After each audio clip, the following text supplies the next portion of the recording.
I thought I was about to examine a victim from a simple street fight. But the moment I opened the body bag, I realized something the police had completely missed. And if I said it out loud, this entire case would have to start over.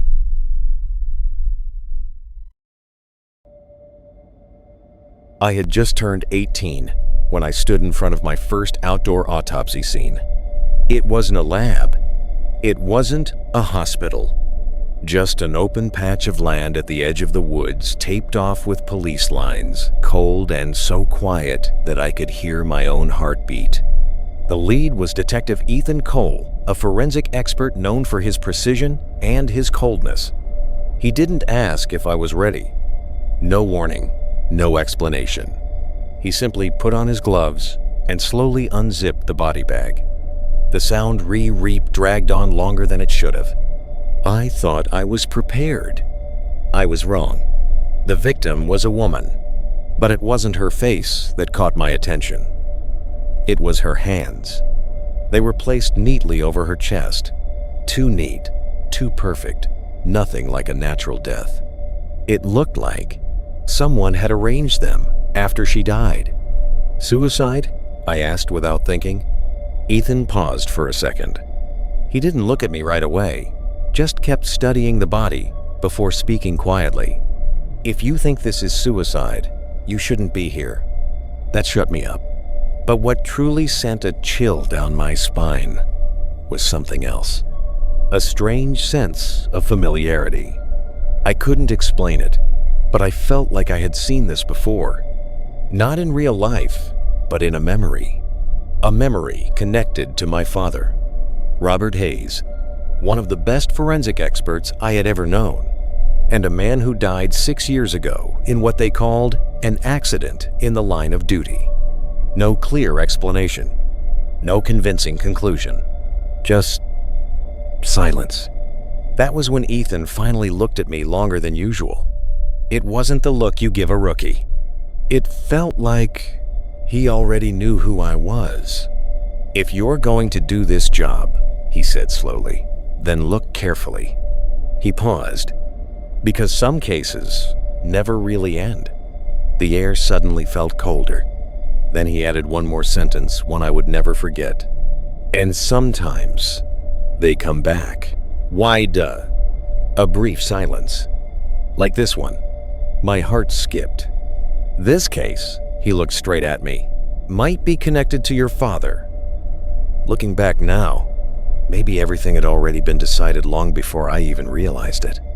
My mother never wanted me to follow my father's path. She had lived too long with the fear that any day he left the house could be his last. So in her eyes, there was only one clear choice for me to become a doctor. Stable, safe, saving lives. She was the head nurse at a major hospital, and she believed that if I chose that path, we could stay close, support each other, and most importantly, stay far away from the dangers my father had faced. Saving lives, isn't that better? She used to say. And she wasn't wrong. But my father saw things differently. He never forced me to follow in his footsteps, but in his eyes, there was always a quiet expectation. He believed that some truths had to be uncovered, and some deaths, if no one searched for answers, would remain buried forever. Caught between those two worlds, I went back and forth for years. Sometimes, I wanted to become a cop, just like him. Other times, I thought, being a doctor didn't sound so bad. I kept changing my mind, again and again, until the end of high school, and still had no answer. Until the day I had to choose my college major. That was when I saw a term I had never really paid attention to before: forensic pathology. I still remember that moment clearly. It felt like everything suddenly clicked. It wasn't about choosing one or the other. It was both. Standing on the side of truth, like my father, and still saving lives in my mother's way by speaking for those who no longer could. I chose it almost without hesitation, but at the time, I had no idea that this choice wouldn't just change my life. It would also bring me closer to the truth behind my father's death. A death that may have never been an accident. In the end, I chose my path. My mother wasn't happy that much was certain. After my father's death, she wanted me even further away from anything related to that world. To her, becoming a doctor was still the only real option, safe, stable, and far from death. But there was one thing she couldn't change. What my father left behind. Not words, not pressure, but the way he saw his work as something that had to be pursued to the very end, no matter the cost. I submitted my application and chose forensic pathology, not because he asked me to, but because I wanted to understand what he had seen before he died. Back then, in the late 90s, forensic pathology was a field almost no one paid attention to. Very few people chose it each year, so few that it was practically invisible. I enrolled at Homan Medical College Department of Forensic Pathology. There were 40 students in my class, but I was the only one who chose it as my first choice. Everyone else ended up there with no better option. The atmosphere was strange, part curiosity, part reluctance. But me, I knew exactly what I was looking for. Anyone who has studied medicine knows anatomy isn't just a subject, it's a test. The long, practical sessions, the human models, the constant exams, enough to make many people quit. But for me, it was just the beginning. Because I knew what I was about to face wasn't just knowledge, it was the truth. That summer, I was assigned to intern at the forensic unit of the Criminal Investigation Division. And that's where I met Ethan Cole. I had heard his name before. A man who was almost never wrong. A man who once worked with my father. I followed him every day like a shadow, watching, memorizing, learning every small detail. But days passed, and nothing happened. No murders, no crime scenes, just routine injury assessments, over and over again. Until one day, the phone rang. The sound cut through the silence. I picked it up. Forensics, this is D. The voice on the other end cut in immediately. We've got a fight on Stone Creek Street. One male victim is dead. We need forensics on site now. I froze. Dead? For the first time, that word felt real. Before I could react, Ethan Cole took the phone from my hand. Scene status? He asked, short and direct. A brief silence. Then the answer came, slower than before. There are unusual signs. The atmosphere in the room shifted instantly, and in that moment, I had a feeling. This case was not going to be simple. Later on, I realized that the question, any leads, wasn't as simple as I once thought. It wasn't really about the scene. It was about whether a suspect had already been identified. If there was a clear suspect, the forensic work became much easier. We just had to confirm the existing evidence to support the conclusion. But if there were no solid leads, everything changed. Every detail had to be analyzed. Every trace had to be re-examined, and the autopsy could take twice as long, or even more. The voice on the other end responded quickly. Just a street fight. A few suspects are already in custody. The rest are being chased down. They won't get far. Ethan Cole let out a quiet breath. All right, we're on our way. We got into the car immediately. The vehicle marked Crime Scene Unit sped through the streets, the siren cutting sharply through the quiet afternoon. My heart was racing, not out of fear, but from a strange sense of excitement I couldn't explain. This was my first time. A real case. But when we arrived, it wasn't what I expected. The scene wasn't chaotic. No screaming, no panic like in the movies. The street was neatly sealed off, with curious bystanders watching from a distance. From the outside, no one would have guessed what had just happened here. Until I stepped closer.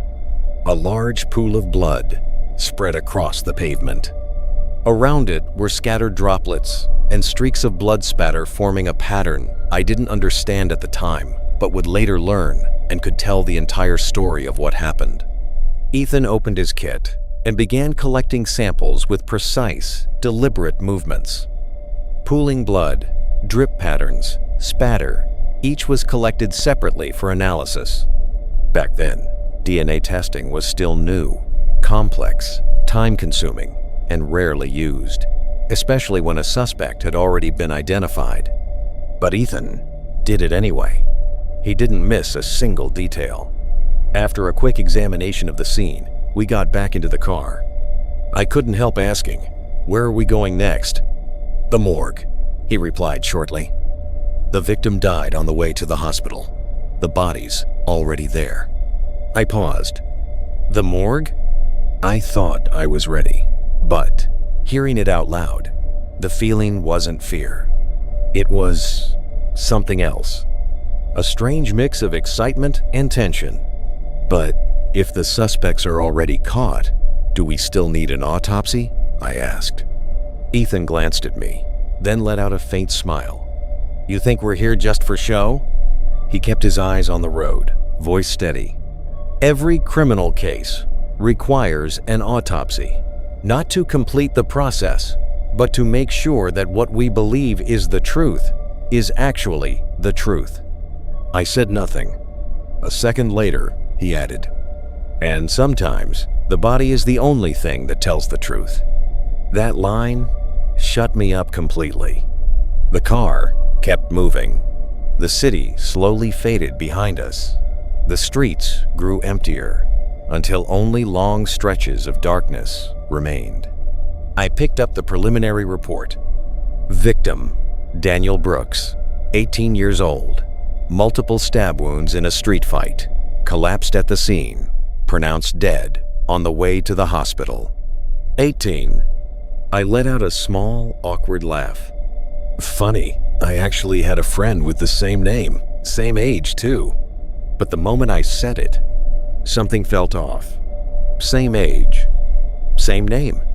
And for some reason, I couldn't shake that thought. The car turned into a narrow road and stopped in front of a large gate. Above it, an old, faded sign. City Morgue.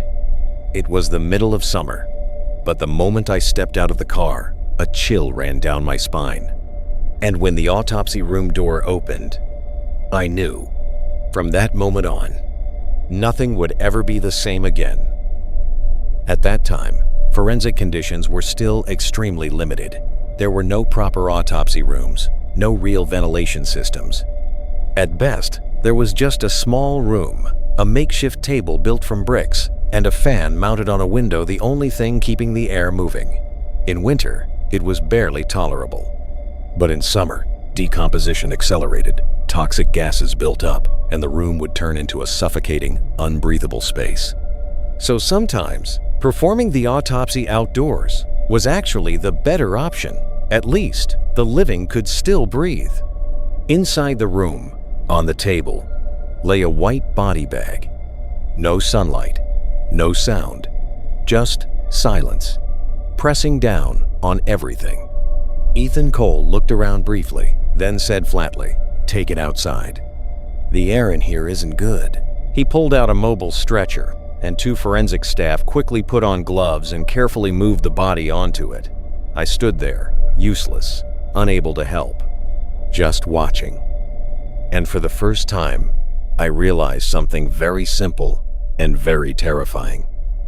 A person, once they stop breathing, slowly becomes an object. No reaction, no emotion, no longer human. We wheeled the body out to the back near the cremation area, an open space, what they called an outdoor autopsy room. I followed behind, but my thoughts were starting to spiral. The name in the report wouldn't leave my head. Daniel Brooks, 18 years old, same name, same age. A coincidence, too unsettling to ignore. The stretcher stopped. Ethan Cole took his position. His expression didn't change. Still calm, still precise, like this was nothing more than routine. He reached out and grabbed the zipper of the body bag. Slow, very slow. My heartbeat started to pound. I had been waiting for this moment for years. I thought I was ready, but I was wrong. Completely wrong.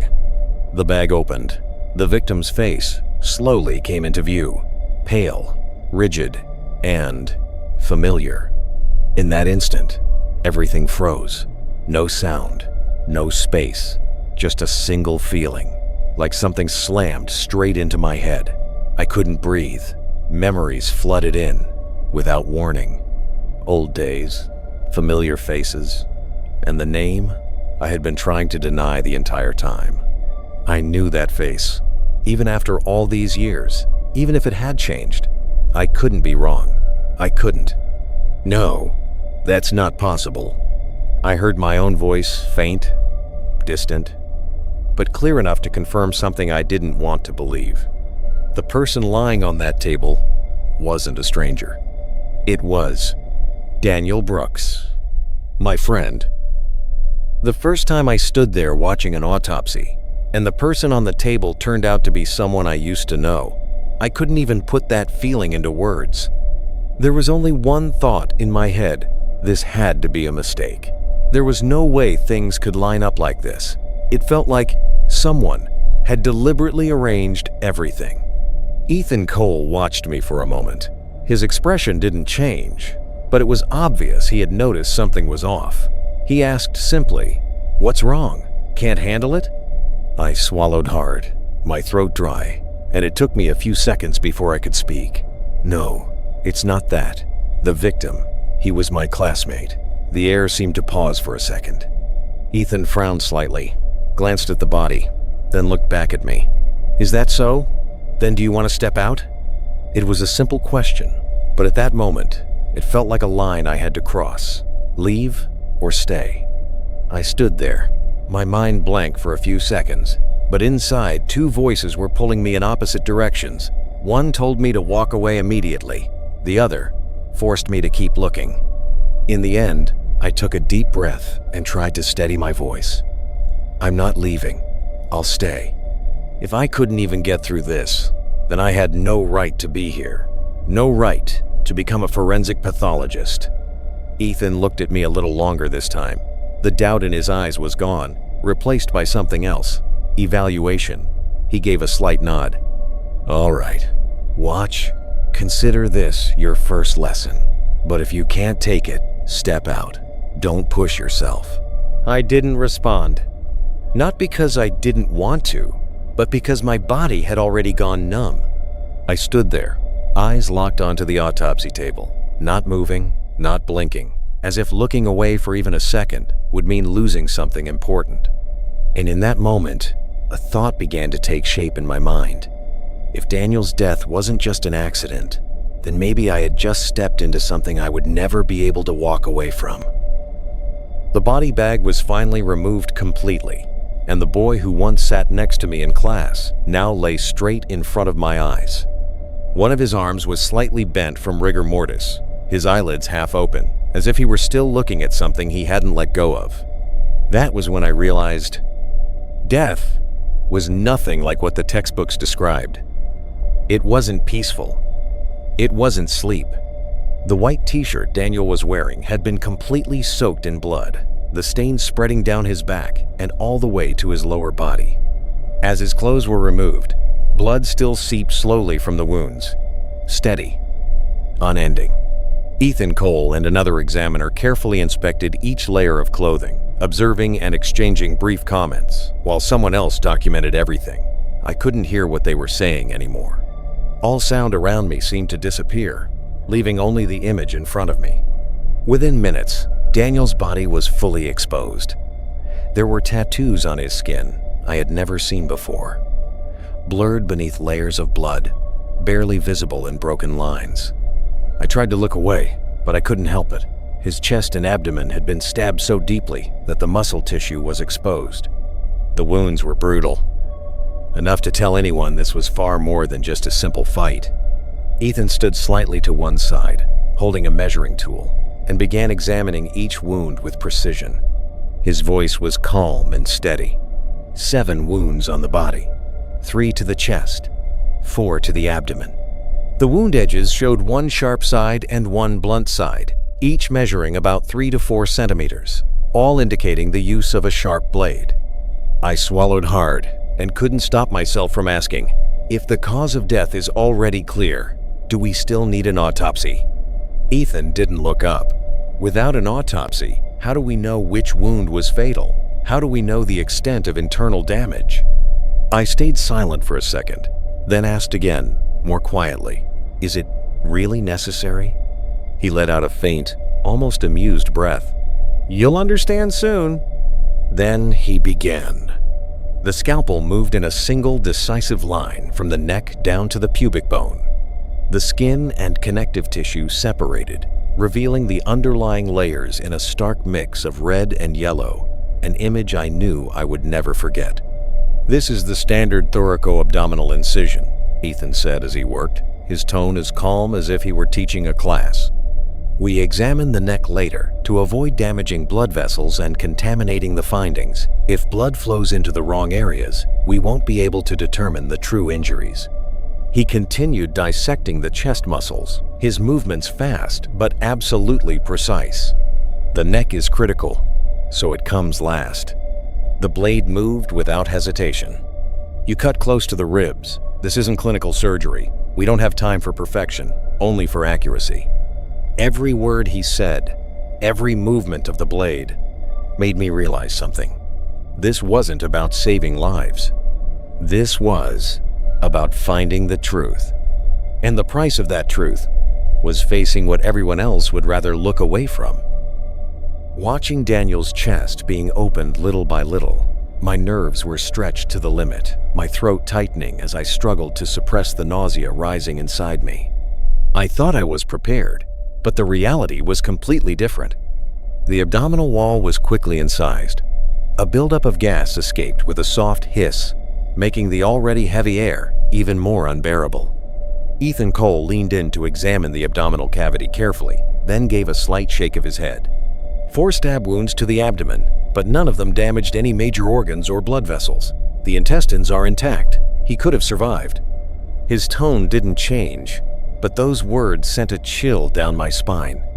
Then he continued. The scalpel slid along the rib cartilage, separating the connective tissue cleanly from the bone before moving up toward the sternum. The blade angled slightly, each precise cut echoing in the stillness, producing a dry scraping sound that seemed to stretch through the dark corridor. When the chest cavity was fully opened, I couldn't take it anymore. I stepped back, forcing myself away from the table, only daring to glance from a distance. Unfortunate, Ethan said, his voice lower now. 1 stab penetrated the chest and ruptured the aorta. The other 2 only struck the ribs, not deep enough to be fatal. He paused briefly. Just a slight deviation, and he might have lived. I turned my head, just in time to see Daniel's lung being lifted out of his body. The darkened color made me look away immediately, the nausea hitting harder. I forced myself to ask, my voice unsteady, that color, is it from smoking? Ethan gave a faint smile and shook his head. No, that's lividity. After death, blood settles in the lower parts of the body due to gravity, which makes it appear darker. It has nothing to do with smoking. Everything had an explanation. Clear, logical, emotionless. So, the cause of death is confirmed? I asked. Yes, he replied without hesitation. 7 stab wounds, but only 1 was fatal. He lifted the left side of the chest muscle and pointed directly at the wound. This one pierced the aorta, causing rapid blood loss. Then he used a tool to scoop the pooled blood from the chest cavity, transferring it into a container. About 1.5 liters, he said. Combined with the blood lost externally, it's enough to cause death. The lividity patterns also support this conclusion. Everything seemed clear. A fight, a fatal stab wound, a death that could be explained. And yet, I couldn't shake the feeling that something was wrong. Ethan continued examining the neck and head. No additional abnormalities were found. The skull was opened using a small metal saw. The dry, grinding sound repeated over and over until the bone was finally cut through. A distinct smell spread through the air. The smell of bone dust. A smell that, even years later, I would never forget. After we finished suturing the body, we thought the work was done, when suddenly a detective rushed in. It was Detective Lee, the one handling the interrogation. "So?" Ethan Cole asked immediately. "Any progress?" Lee was breathing heavily, wiping sweat from his forehead, shaking his head. "Don't even ask. There are 3 suspects with knives, all of them tied to the case with evidence. But here's the problem. None of them admit to stabbing the victim in the chest. All 3 claim they only stabbed him in the abdomen." I understood instantly. Everyone knows a stab to the abdomen has a much higher chance of survival than a stab to the chest. Ethan frowned slightly. "Then how do you explain the chest wounds?" Lee spread his hands helplessly. "No one's taking responsibility." The room fell quiet. A case that seemed simple suddenly became complicated. Ethan didn't say anything else. He turned back to the body, his eyes settling on the wounds as if something had caught his attention. 1 second, 2 seconds. Then his expression changed. "The knives? Have they been brought in?" he asked. "Yes, all of them are here." Ethan took the evidence bag and removed the knives one by one, placing them side by side. He didn't rush, just quietly observed, then compared each blade to the wounds on Daniel's body. I stood next to him, not understanding what he was seeing, until he stopped. A faint smile appeared. He picked up one of the knives, the one with the red handle. The fatal wound was caused by this one. I froze. "How can you tell?" I asked immediately. "These 3 knives look almost identical." Ethan didn't answer right away. He pointed at the wound on the chest. "Look closely at the wound edge." I stepped closer. "Right here," he said. "There's a small abrasion on the skin. Very faint, but it's there." The others leaned in as well. "The other wounds don't have this mark," he continued. "Why?" No one answered. Ethan slowed down, explaining like he was teaching a class.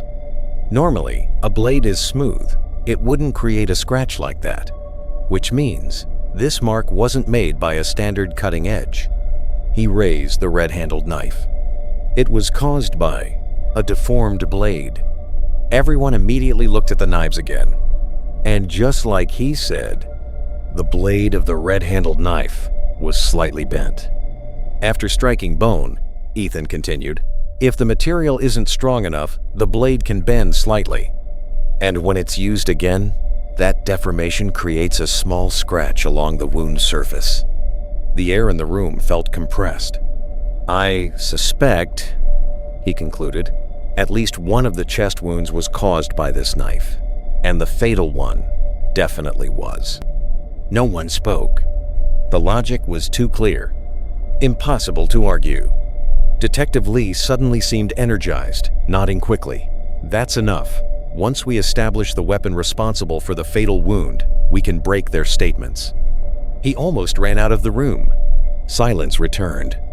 I was still standing there, saying nothing, just looking at Ethan Cole. For the first time, I truly understood what this job was. It wasn't measuring. It wasn't cutting. It was making the dead speak. Ethan glanced at me, then gave a slight smile.